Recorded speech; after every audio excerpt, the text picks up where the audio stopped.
Welcome everyone, this is my cheap Lexus GX470. This car has 205,000 miles on it and it was purchased on Craigslist for $9,000. The owner was selling it for $10,000, but we negotiated it down and got it down to $9,000 and agreed that was a fair price to pay. Now this is not a stock Lexus GX470. It does have an aluminum roof rack. It has the suspension recently redone. These are Dobinson monotube shocks, TRD replica wheels, and tires that are a little bit under 33 inches. So it's very well set up already, but these cars do have a few issues that you should know about. One of the most common things, of course, is the dash that cracks. Now this car is past the warranty period on the dash, so we cannot get the dash covered by the dealer. The steering wheel is peeling and the interior doesn't look the best. The speakers were blown. I've already replaced the speakers. It was an easy fix, and I'll put a video up on that, of course. But otherwise, the car is in decent shape. The timing belt and the water pump have already been done. The steps have some damage on them, so I'm going to cut these off and put rock sliders on it. I'm also going to put a winch on the front and possibly a rear locker, although this car did do pretty well when I was off-roading it. Here's the damaged side step. We're going to be cutting that off and replacing it with the rock slider.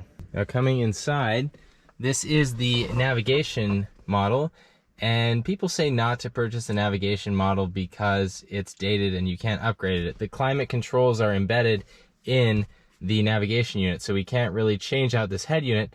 However, after upgrading the speakers, it does sound pretty good, and we also bought an Apple CarPlay module that we can plug into this unit and basically update the unit, and so it may not be that bad.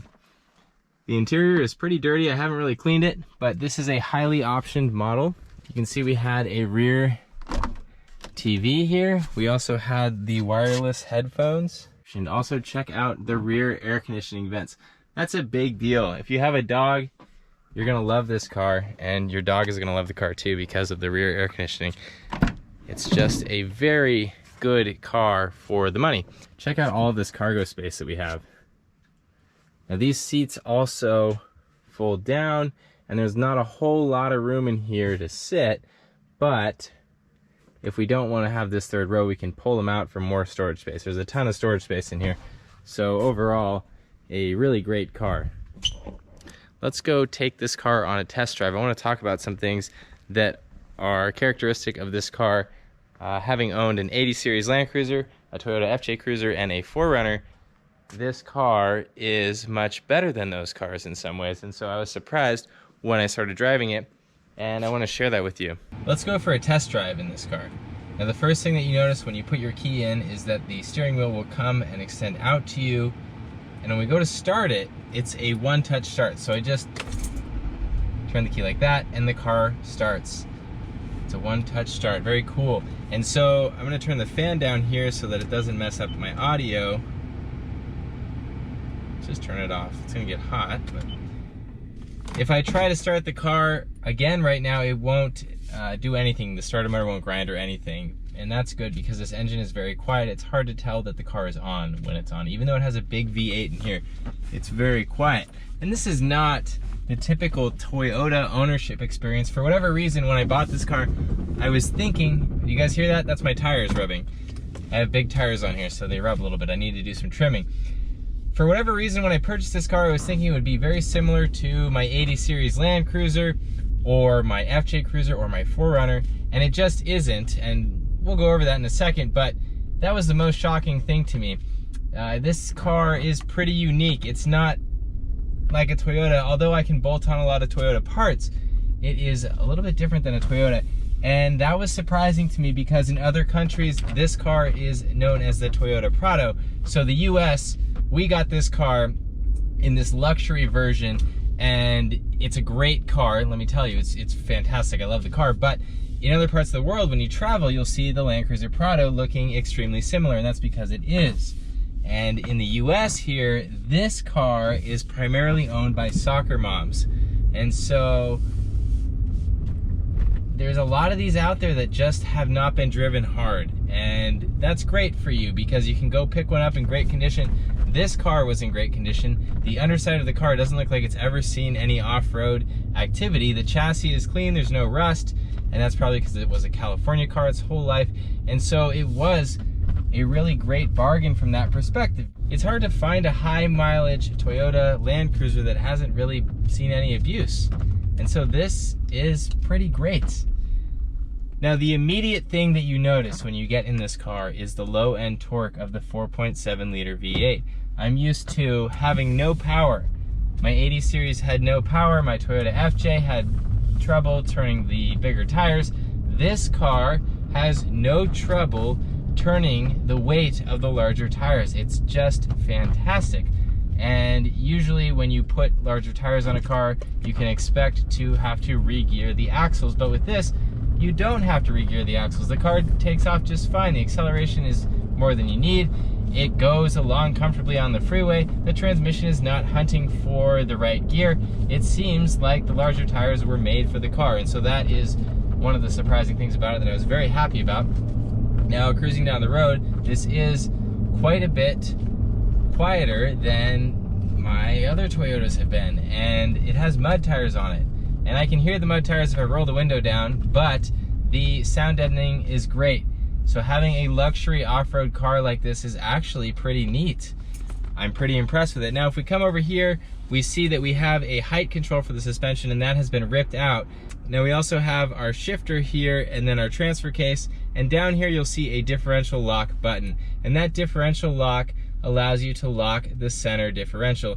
It has a torsion differential in the transfer case, and this is a full-time four-wheel drive car. And so the torsion differential limits some slip, but that's a mechanical type limited slip differential, and those are not the greatest, so it's really good that we have a way to lock that up.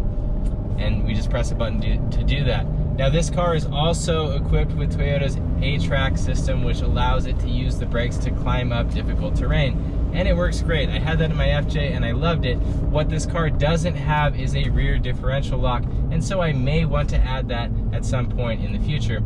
And because I didn't spend that much money on this car, I have the budget to, and that's really great. Now, the other thing about the GX470 is that it has sort of developed a cult following.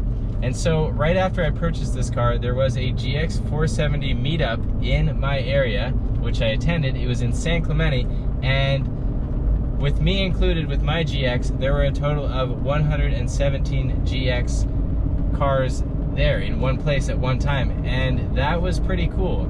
And what that means is that even though I have a high mileage car, there is a large community out there that can support me if I need help fixing the car. And that's, you know, very helpful for people that don't know how to work on their cars. Now, problem areas on this car does have a timing belt and water pump that you need to replace periodically. The previous owner has just replaced it, I think about 7,000 miles ago for me, so I don't have to worry about that for a very long time, but that is an expensive item. The other things that you have to worry about are the ABS pump. That can go out sometimes. Mine is making noise in this car, so that is one thing that I'm going to have to address in the future.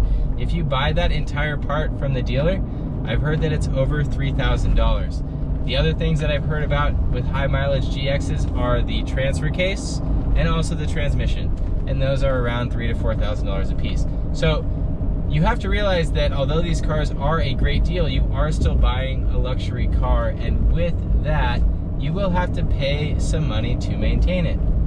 Now, other problems that this car has, when I purchased it, it had blown speakers. So the lower door speakers in the front were blown and they were making this terrible noise. And by the time I got it home, they completely died on me. And so I've already taken the door panels off and replaced the speakers, and now the speakers sound great. The other major issue is that this unit up here, this navigation unit, is also tied into my climate control. And so if I want to upgrade this, I don't have that many options.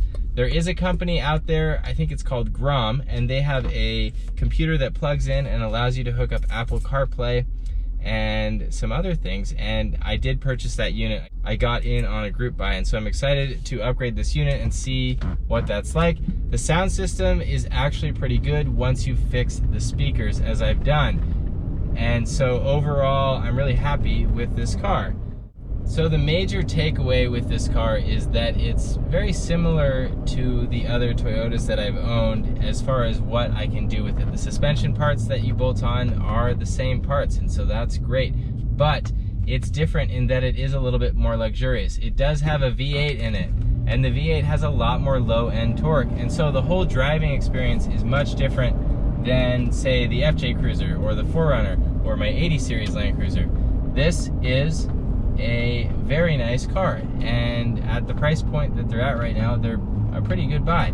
And so overall, I enjoy this car, but it does need quite a bit of work. The steering wheel is peeling, the dashboard needs to be replaced, and some of the upholstery isn't looking the best. So I am going to have lots of projects to do with this car, and that's part of the reason I bought it, so I would have something to work on.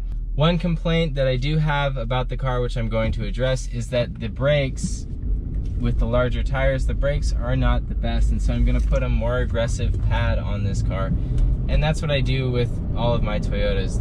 They tend to have smaller brakes on them, but if you put a more aggressive brake pad and a high temperature .4 brake fluid, it really helps you out, especially when you're going up in the mountains.